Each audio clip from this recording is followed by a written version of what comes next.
La visita del ministro dell'Interno nel paese della Ragione, voluta da un gruppo di intellettuali del luogo, fra cui gli affermati giornalisti Gaetano Savattere e Felice Cavallaro, due racalmutesi doc, è stata anche l'occasione per parlare di sviluppo. Confindustria Sicilia ha così preso la palla in balzo per fare pressing su Anna Maria Cancellieri. Gli chiederemo di portare avanti quel progetto che è diventato in qualche maniera anche quasi legge, quello dell'area franca di Agrigento, Caltanissetta e Enna. Quindi questi territori hanno bisogno di investimenti, hanno bisogno di sviluppo e l'area franca dello sviluppo e della legalità può attrarre nuovi investimenti e quindi in qualche maniera possiamo far rinascere quel know-how che avevamo un tempo, quello della ricchezza del sottosuolo, del turismo e lo sfruttamento del raggio solare. Poche cose dobbiamo fare in questi territori.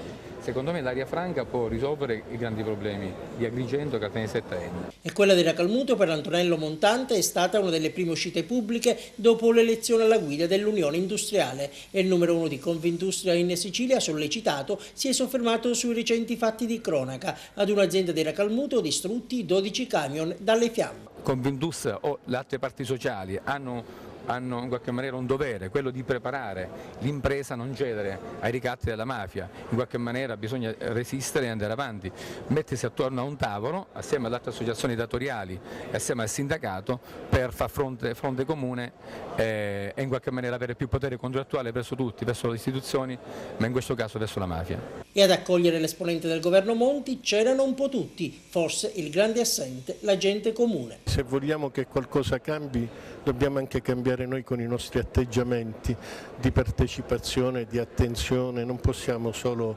lamentarci che le cose non vanno.